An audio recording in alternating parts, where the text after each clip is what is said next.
manhero andinoda kutenda Mwari zvikuru nemukana wandawaniswa kuti ndimire pamberi penyu vana vaMwari ndichigoverana nemishoko raMwari. Ndinoda kufara nokugamuchira nokupa ruremekedzo rwangu norukudzo rwangu kuna baba overseer vedu, chairman wedu, baba overseer Gunyere, vandiwanisa mukana uno wandinotenda kuti nyasha dzaMwari ndimire pamberi penyu. Ndinoda zvakare kupa ruremekedzo rwangu kuna sekretari vedu, baba mufundisi Chitauro, pamwechete neprovincial committee yose. Ndinoda kupa ruremekedzo nekundiwanisa mukana uno kuti ndimire. Ndizvo manhero ano tiri pano paconference yedu yatiri kushumira. Tine dingindira ratakapuwa nababa kubva kuna Mateo chapter 16 kubva pavhesi ya 13 kusvika pavhesi ya 18. Jesu wakati asvika kumativi enyika yeKesaria Filipo akabvunza vadzidzi vake akati, vanhu vanoti mwanakomana womunhu ndianiko? Vakati, vamwe vanoti Johani Mubhabhatidzi, vamwe Eliya, vamwe Jeremiya, kana mumwe wavaprofita. Akati kwavari, ko imi munoti ndini ani? Ipapo Simeoni Petro akapindura akati, ndimi Kristu, mwanakomana waMwari mupenyu. Jesu akapindura akati kwaari, wakaropafadzwa iwe Simon Bar-Jona, nekuti nyama neropa hazvina kukuzivisa izvozvo, asi Baba vangu vari kudenga. Neni ndinoti kwauri, ndiwe Petro, pamusoro peruware urwu ndichavaka kereke yangu, masuo eHadesi haangaikundi. Haleluya. Baba vedu vari kudenga varumbidzwe, vakudzwe nekuda kweshoko ravo.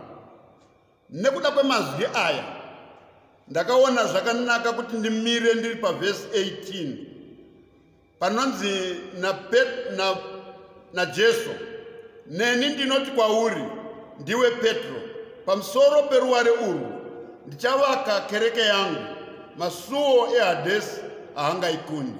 Vashumiri vakanditangira vakatsanangura zvizhinji pamusoro perugwaro urwu, vakataura zvakawanda zvandinotenda kuti isu tose takaona kubatsirikana. Asi ini ndinoda kunyanya kumeja panyaya iyi yekuti neni ndinoti kwauri, ndiwe Petro, pamusoro peruware urwu ndichavaka kereke yangu, masuo eHadesi haangaikundi. Zvichireva kuti ukatarira Jesu chaari kutaura inzwi rekuti Petro kana kuti Petra rinoreva kadombo kadiki kana kuti maquaristones kune vakambovaka vanoita zvekuvaka. Zvichireva kuti Jesu ari kutaurira Peter nekuda kweruzivo kana kuti kuzarurirwa kwaaitwa naMwari pamusoro peuchenjeri hwaawana kumweya mutsvene, hwekuti azive kuti Jesu mwanakomana waMwari wokumusoro-soro. Obva ati ndichavaka kereke yangu, masuo eHadesi haangaikundi. Zvichireva kuti kana ukatarira Jesu paari kuti ndinovakira kereke, haasi kuda kunoivakira payo yega, haasi kuda kunoivakira mudenga, asi ari kuti ndinoivakira yakatarisana nemasuo eHadesi. Ende masuo eHadesi haangatonge izungunutsi. Chaita kuti masuo eHadesi atadze kuzungunutsa kereke inzvimbo yakavakirwa kereke. Kereke haina kuvakirwa mujecha, kereke haina kuvakirwa pavhu remanga-manga, kereke haina kuvakirwa parondo, asi kereke yakavakwa pamusoro peruware. Zvichireva kuti pamusoro peruware zviri kureva pamusoro pechinhu chakasimba, pechinhu chine hwaro husingazungunuke, pechinhu chine hwaro husingabvi panzvimbo. Nometa kwapisa, nometa kwatonhora, dombo harishanduki, dombo harichinje ruvara, dombo haritize situation. Zvoreva kuti Jesu ari kuti ndiri kuvakira kereke yangu pamusoro peruware. Chechi haina kuvakirwa pazvinhu zvinotiza matambudziko, chechi haina kuvakirwa pazvinhu zvinovhunduka zvinorema, asi kuti yakavakirwa pachinhu chisingatye, chisingadedere, chinotakura zvinorema. Ukaona panguva iyi yevaJudha kana vaivaka building yakasimba, chivakwa chakasimba, kune matombo aishepwa aiswa panzvimbo dzemakona. Iwayo matombo ndo aipa zvakare hwaro hwemavakirwo anoitwa chivakwa. Zvinoti chechi, Jesu arikutaura kuti chechi yandiri kuvaka ine hwaro hwakasimba. Chechi yandiri kuvaka iri paplani yake yaakakwana, yakasimba, isingazungunutswe nowakaipa. Vana baba nana amai, vakomana nevasikana, takavakirwa paruware rwakaita sei? Takavakirwa pavhu rakaita sei? Takavakirwa panzvimbo yakaita sei? Sechechi yake. Kana tiri chechi yake hativhunduke matambudziko. Kana tiri chechi yake hativhunduke zvinorema. Kana tiri chechi yake hatichechidzirwe nezvinomuka. Nokuti even masuo eHadesi haangatongoizungunutsi. Zvichireva kuti izvo, isu kana takavakirwa pana Jesu, isu kana takavakirwa padombo rinonzi Jesu, kureva kuti hativhunduke, hatichichidzirwe, hatitye zvinorema. Tinotakura mutoro tichisvika paunofanira kusvika, tichisvika panharidzano, uye mbiri chidzoserwa kuna Mwari, nekuti chechi yake inomurepresenta, inomumiririra, uye ichechi izere nesimba nechikuriri. Ichechi yakatakura utsvene hwake nokururama kwake. Ichechi isingachichidzirwe nowakaipa.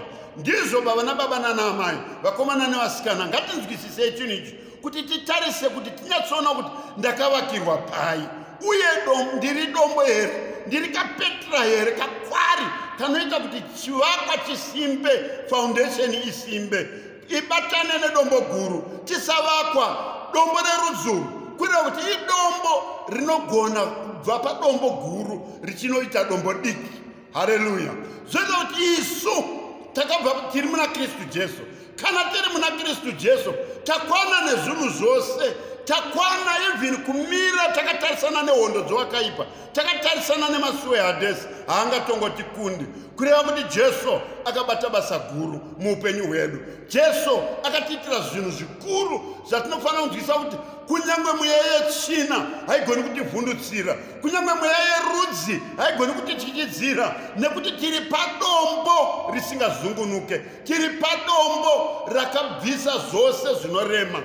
Mwari wemasimba ose atiitire zvakanaka. Mwari wenyasha zhinji atipe kuzarukirwa kuti tione kuti kana ndiri muKristu ndakavakirwa pai, kana ndiri muKristu ndiri padombo here, kana ndiri muKristu ndingangova nezita rekunzi muKristu but ndisiri padombo. Zvinoita kuti kana mhepo ikauya, mitutu ikauya, mafungu akasimuka, unotiza nemhaka yekuti hausi padombo. But kana uri padombo hauna chinokuchichidzira, kana uri padombo hauna chinokutya kana kudedera. Zvinhu zvose unozvichallenja uchifamba nokutenda, nokuti padombo panovakwa nokutenda. Padombo panongoda rutendo rwako kuti rusumuke rubatirane nedombo rinonzi Jesu. Mufambe mumweya, mugorarama mweya. Mwari wenyasha zhinji atiitire zvakanaka, tiwane kukomborerwa nekusimudzirwa mweya, tirambe tiri padombo, kunyange zvikarema, kunyange zvikativhundutsa, tisazungunutswe, asi tirambe takamira padombo rinonzi Jesu. Mazviita Mwari akukomborere muzita raJesu. Amen.